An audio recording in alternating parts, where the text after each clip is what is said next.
Today I will be teaching binding precedent, specifically the two dimensions of binding precedent. Binding precedent, as we already know, is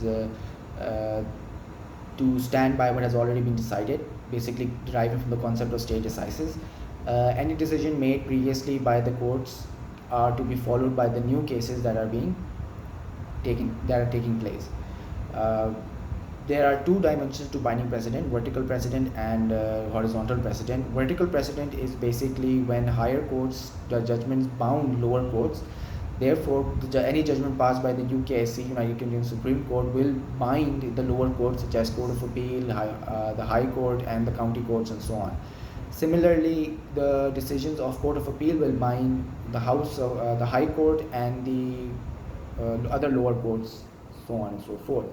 However, the Court of Appeal cannot bound the UKSC as it falls lower in the hierarchy.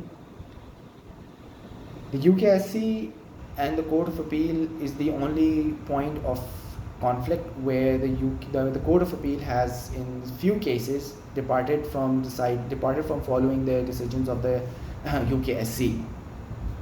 This, however, only took place during the era of Lord Denning, as Lord Denning argues that UKSC, so few cases are ever appealed to the UKSC that Court of Appeal becomes the last Court of Appeal for majority of the cases, as only so few cases are ever appealed to the UKSC.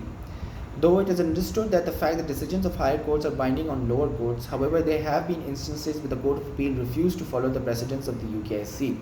In various cases, Lord Denning has attempted to free the Court of Appeal from binding constraints of the UKSC, stating the reason that Court of Appeal, a majority of the cases, is effectively the last Court of Appeal since so few ever cases are ever appealed to the UKSC. This ideology of Lord Denning is easily reflected from the cases of Castle and Company versus Castle Company Limited versus Broom, 1972. In this case, Lord Denning refused to follow the decisions of House of Lords and Brooks versus Bernard and stated that the rules used therein were unworkable. When the case was appealed before the House of Lords, the Lord Hailsham disapproved of Lord Denning's approach. Basically, what was held in this case was that Lord Hailsham argued that Court of Appeal does not have the power to decide whether the rules framed by the UKSC or the House of Lords are going to be workable or unworkable. Anything that has been decided, a principle that has been held or upheld, any concept of law that has been decided or created is to be followed by the Court of Appeal, regardless of its status, regardless of whether it's obsolete, regardless of the fact whether it can be worked with or not worked with. It is the duty of the Court of Appeal to make it workable. Lord Denning's approach was severely criticized in this case. Lord Denning was, though the decision was also decided against Lord Denning's judgment. However, the more important case in this regard is the case of Squashmare GmbH versus Henin. In this case, the Court of Appeal decided to depart from an already decided case of House of Lords in the case of Havana.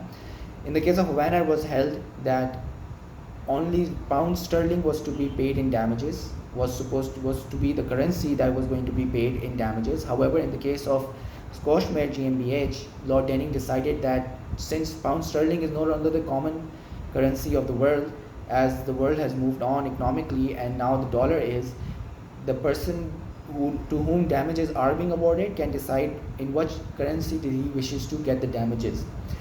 However, the damages will be received in equivalency to the damages that have actually been rewarded.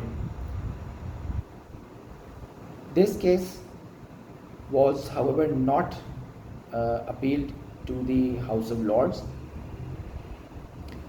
However, in this case, it was held that to allow damages to be given to foreign currency, Lord Denning argued that while certainly is a good thing, too much rigidity and strict application of doctrine and precedent will lead to a very robotic and dogmatic legal system, with no proper development of the law whatsoever. This case did not go to appeal to House of Lords, but a year later, in the case of Miliangos versus George Frank, House of Lords, which was an identical case to this, and again in which the Court of Appeal decided to follow the case of Squashmare instead of following the case of Havana, and upheld their own previous decision instead of following the decisions of House of Lords.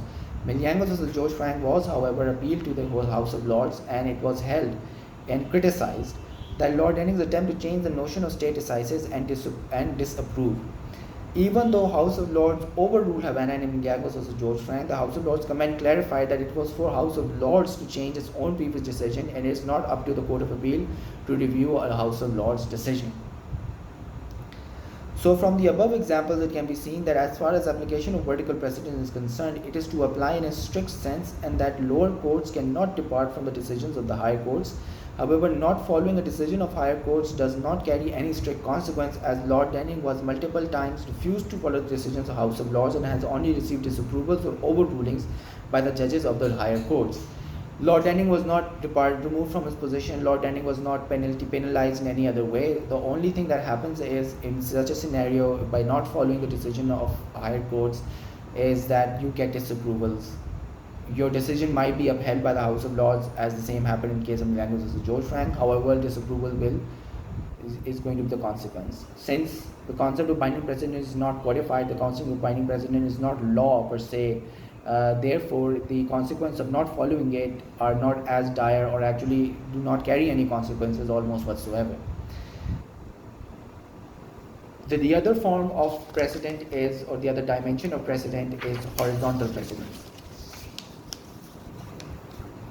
The question here is the courts bound to follow their own previous decisions. As far as lower courts are concerned, they are bound to follow the decisions of higher courts, and mostly matters brought before these courts have decided decisions of higher forums available. So to say, they do not have the luxury to do so. Lower courts such as the county courts, and even at a majority of the times the high court, does not have the luxury to follow their own previous decisions. This is mainly because there is already cases decided by the Court of Appeal or the House of Lords in field, which assists the courts of the high court and the lower courts in their decisions. The House of Lords in the United Kingdom. Since its establishment, the House of Lords has been of the view that it is not bound by own previous decisions. However, this changed in 1896 when the House of Lords declared in the case of London Street Tramways Limited versus London County Council in 1896 that they would be bound by their own previous decisions, stating that the reason for doing so was to bring finality to the cases and legal issues and bringing about predictability and certainty in the law. Following the decision, the House of Lords felt that the result or outcome of the decision was rather the opposite than what was intended. They felt the constraint in the development of common law. House of Lords, after deciding the case of London Street Tramways, understood the fact that too much rigidity following of the precedent would lead to a failed system, as the common law would not develop. As the time passes on, the social economic conditions of society improve or they change, and in that change laws become obsolete, situations change, and the previously decided cases can no longer be followed. This constraint in the development of common law led the House of Lords into issuing the practice statement. Therefore, eventually in 1966, all the judges of the House of Lords came together to issue the practice statement, which essentially stated that in future the House of Lords would not be bound by their own previous decisions. However, this power to depart would be really used so as to maintain certainty in the law. Subsequently, the House of Lords issued a press release further explaining their position. The following points were focused on the practice statement 1966 and the press release. That the court would rarely depart from its earlier decisions, that the court would only depart where there has been significant social change, rendering the precedent outdated, inappropriate, or modern social conditions, value, and practices. That court would only depart to keep itself up to date with the decisions of other jurisdictions. That since there is special need of certainty in criminal law, the court would be more reluctant to depart from its previous decisions in such matters. So it laid down a guideline as to when and how the Court of Appeal, or how the House of Lords would depart from their own previous decisions. It is an understood fact that House of Lords themselves consider themselves to be bound by their own previous decisions. Practice statement is something they would apply where they would consider that where the laws have become obsolete, inappropriate, where the early decisions have become insignificant, or that the global understanding of law has changed in other jurisdictions as well, then and only then they would depart from their own previous decisions. When the House of Lords became the UKSC, a question was raised that will the practice statement 1967 still be applicable in the formation of the UKSC in 2009? Lord Hope in Austin versus Southwark London Borough Council 2010 stated that since the previous jurisprudence of the House of Lords has been transferred to the UKSC, therefore the UKSC would not regard itself bound by its previous decisions, and the application of the practice statement 1966 would continue. Over the years since the issuance of the practice statement 19, it is evident that the House of Lords and the UKSC have used this power to depart from their earlier decisions very rarely. Below are few examples. There are a few examples of this, such as in the case of Muller versus DPP, which was a criminal case. This was the first case where the House of Lords were invited to overrule its previous decision in the case of Shaw versus DPP. However, in this case, the House of Lords opted not to overrule its previous decision. Lord Reid, who dissented in Shaw, actually chose not to use the practice statement in this case. This shows that even from the very beginning, after the issuance of practice statement itself, the House of Lords has been very reluctant in applying the practice statement. In the case of R versus Shivpuri, this was the first time in the criminal case the House of Lords opted to overrule its previous decision in the case of Anderton versus Ryan. Lord Bridge in Shivpuri acknowledged that the previous decision of the House of Lords had been wrong and needed to be overruled to maintain the certainty, and held that sooner the error is corrected, the better. In the case of R versus Ho, again it was a criminal case where the House of Lords overruled its previous decision in the case of DPP versus Northern Ireland versus Lynch, and held that duress is never a defense for murder. R versus G and R 2003. The House of Lords overruled their previous decision. In the case of MPC versus Caldwell, the matter at hand was test of recklessness applicable to criminal damage. Conway versus Rimmer. Just 2 years after the issuance of practice statement 19, this was the first time the House of Lords were invited to overrule its previous decision in the case of Duncan versus Camel, Laird and Company. And the House of Lords did overrule the decision to balance any injustice against the individual litigant. British Railway Board versus Harrington. In this case, House of Lords overruled the decision of Addy versus Dunberg and held that it was the duty of the landowner to ensure no harm occurs to the trespasser. The reason recorded for the overruling was the change in the social attitude of the general population. Milgangos versus George Frank. In this case, House of Lords overruled its own previous decision in the case of Havana and held that sterling was no longer the medium of award of damages, and since sterling was no longer international currency, therefore since the commercial reality had changed, the courts had to adapt to current standards. Lord Wilberforce's statement in this case was justification for departing from previous decision changing the sterling damage rule. He stated that principles have built up by judges on case-to-case basis. Area of law is judge-made and it's up to the judge to change it. Principles have come from cases. The second thing he stated was that no reason for Parliament to legislate unless it is deep-seated. Just because it is long established doesn't mean only Parliament can change it. It may be the case as it is right for Parliament to legislate when the rules has influenced the entire legal system, or choice of new rules require far more research than courts can carry out. These kinds of problems depend on individual merits and facts to make them more suitable for progressive solutions in courts. These kind of problems require response to individual mixtures of merits and facts which Parliament can't take into account the way courts can. Another case regarding this issue is Murphy versus Brentford District Council. In this case, the House of Lords overruled its own previous decision of Annes versus Merton London Borough, which had been severely criticized. The reason stated was to bring about clarity and certainty in the law.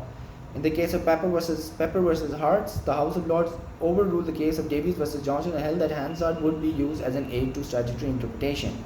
Hall versus Simmons, the House of Lords in this case chose not to follow the case of Rondale versus Worsley, recognizing the accommodating changed circumstances. The previous case recognized immunity of barristers against claims for negligence in their presentation of cases. This was overruled in the instant case. Austin versus Mayor and Burgess of London Borough of Southwark. This was the first time the UKSC were invited to overrule a previous decision in the case of Knowsley Housing Trust versus White. The case was not overruled since the consequence of overruling the decision would be far worse than its advantages.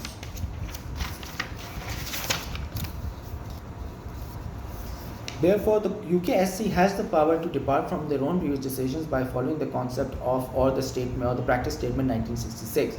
By doing so, they can depart from their own previous decision and update the law over time and to bring it up to date with the changing social economic conditions of society. This, however, is not so much available when it comes to Court of Appeal, as practice statement is something that only the House of Lords or the UKSC can follow.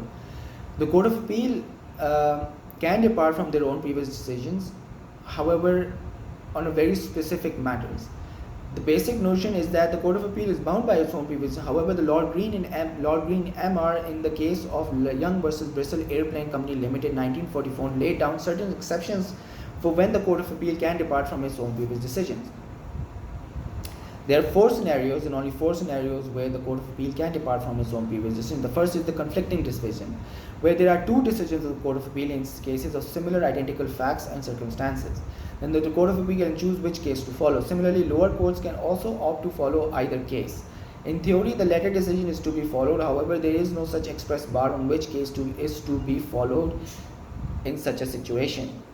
In the case of National Westminster Bank versus Pawnee, 1990, the Court of Appeal was faced with a situation where 2 identical cases, Lamb versus Ryder and Lowe versus Donovan, passed in the same year, 1948, by the Court of Appeal were to be followed. The Court of Appeal opted to follow the case of Lamb versus Ryder. Though this is a very rare scenario where the Court of Appeal would face such a situation where 2 identical cases, cases of having identical law and facts, decided in 2 very different ways. It is a rare situation, and only in such situations that the Court of Appeal can opt to follow either one side of the Court of Appeal. Case of Court of Appeal. The Court of Appeal need not, again, will actually be following its own previous decisions.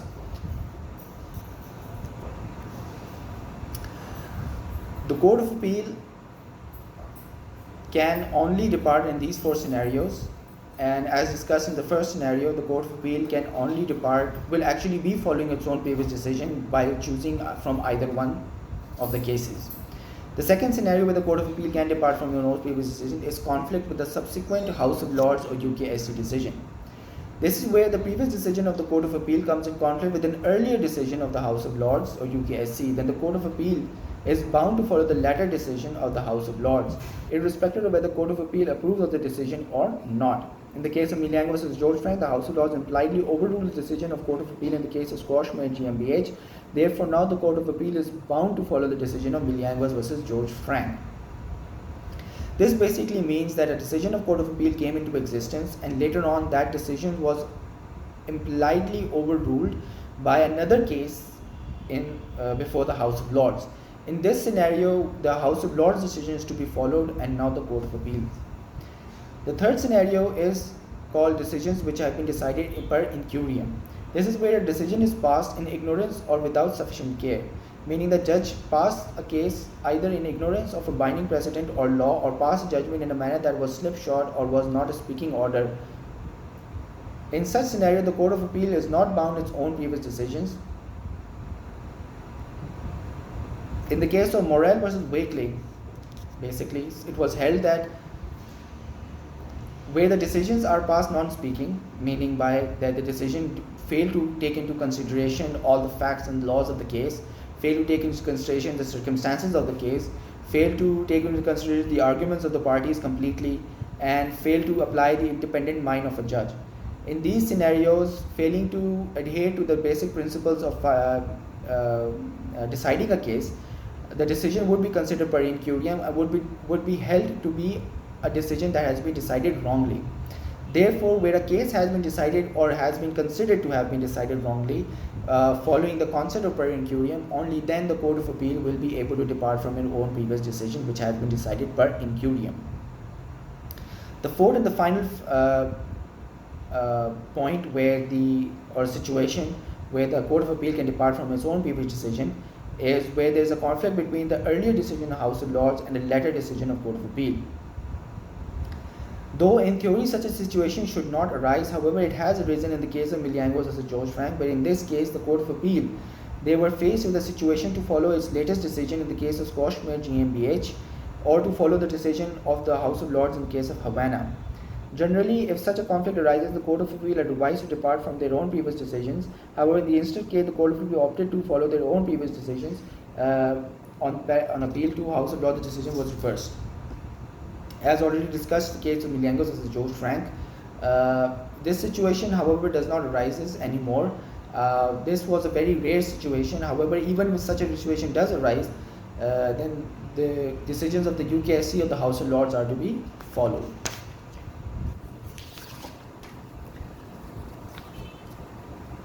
Lord Denning has made attempts to depart from the earlier decisions of the Court of Appeal.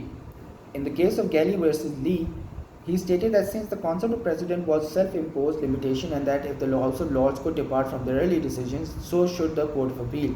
He mainly argued that the Court of Appeal feels that they have made an error in a previous judgment, they should be able to correct that error in a later case by overruling their own previous decisions. However, not all judges in the Court of Appeal held the same view. In the case of Tiverton Estate versus Warwell, he stated that if the Court of Appeal was to follow the rule laid down in Young versus Bristol, then they would be bound to follow a bad precedent which would lead to injustice. In this scenario, Lord Denning was not exactly talking about per incuriam cases. He was talking about cases where a slight error had been made or a slight misjudgment had been made, which would not render the judgment to be completely per incuriam or completely obsolete. He was also talking about those cases where the judgments have become obsolete in situations where the social economic conditions of society has changed. Lord Denning argued that in such situations, the Court of Appeal should be allowed, just like the House of Lords, to depart from their own previous decisions. In the case of Davies versus Johnson, Lord Denning constituted a full bench of 5 judges and deliberated upon their own previous decision of identical nature in the case of B and B versus B and Cantler versus Jenkins. The majority of the judges held that both the decision cases should not be followed. However, upon appeal to the House of Lords, judges, while overruling the 2 judgments of Court of Appeal and uploading the judgment passed, showed disapproval of Lord Denning's methods and actions and reaffirmed the rule laid down on Young versus Bristol. This clearly shows that the Court of Appeal is bound by its own previous judgment and regardless of how flawed they may be.